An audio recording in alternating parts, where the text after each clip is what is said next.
السلام عليكم ومرحبا بكم في قناتكم وصفة بسيطة. كنتمنى تكونوا بخير وعلى خير. اليوم ان شاء الله جيت نحضر معكم لوبيا البيضاء بطريقتي، طريقة اللي هي سهلة، يجي المذاق ديالها زوين، كتجي المرقة ديالها خاترة. وكيف ما كنعرفوا القطاني هي اللي كناكلوها بزاف في فترة فصل الشتاء. في هذا الجو البارد هي اللي كناكلوها بزاف. وقبل ما نبداو ما تنساوش ابوناو في لاشين وتضغطوا على زر الجرس وتبارطاجيو لا فيديو. غنحتاجو اللوبيا مرطبه من قبل، مطيشه، ثومه محكوكه، مركز طماطم، قزبر ومعدنوس مقطعين، زيت العود كيبقى لكم الاختيار الا بغيتو ديروا زيت المائده،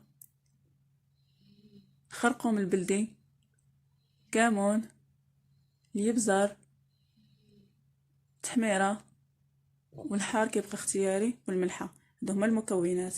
دابا غادي ندي اللوبيا ديالي نديرها تسلق، مطيشه حتى هي كذلك نديها تسلق ونطحنها، ونتلاقاو باش نكملوا الطياب ديال اللوبيا ديالنا اليوم.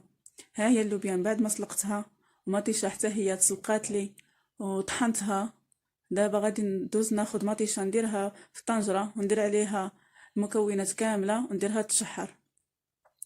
ها هي مطيشه درتها في طنجره وضفت عليها الربيع والثومه والزيت والعطريه والملحه. غادي نخليها تشحر مزيان حتى تنشف ليا من الماء اللي فيها مزيان، وديك الساعه عاد نضيف عليها اللوبيا ونزيدها شويه الماء ونخليها تكمل الطياب. واحد النصيحه، اللوبيا لا بغيتوها تجيكم لذيذه كنديروا لها مطيشه، كنكثروا فيها مطيشه، والثومه حتى هي كتبغيها كثيره، الزيت حتى هي كتبغيه كثير. ما تخافوش، ما غاديش يبقى يبان داك الزيت نهائيا، غتشربوا اللوبيا كامل. هذا هو السر باش كتجينا اللوبيا لذيذه والمرقه ديالها كتجي خاتره. هذه هي النصيحه اللي بغيت نعطيكم.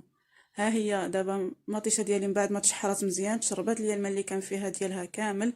غندوز دابا نضيف ليها اللوبيا وغنزيدها شويه الماء نخليها تكمل الطياب ديالها. ها هي من بعد ما ضفت لها اللوبيا والماء غنسد عليها وغنخليها تكمل الطياب ديالها. دابا ما غاديش تاخذ ليا الوقت بزاف لانها مسلوقه، غير واحد شويه ما نغفلوش عليها ونطفيو عليها. ها اللوبيا ديالي من بعد ما كتوجد كتجي زوينه، كيجي المذاق ديالها لذيذ، كتجي خاتره، وكلشي كتعجبو بهاد الطريقه. كنتمنى لا فيديو ديال اليوم ينال الاعجاب ديالكم وتجربوها بهاد الطريقه. ولا عجبكم لا فيديو ديال اليوم ما تنساوش تبارطاجيوه وتضغطوا على زر الجرس باش يوصلكم كل جديد ديالي، وتابوناو في لاشين ديالي. وشكرا، وبقى لي نقول لكم بسلامه الى فيديو اخر ان شاء الله.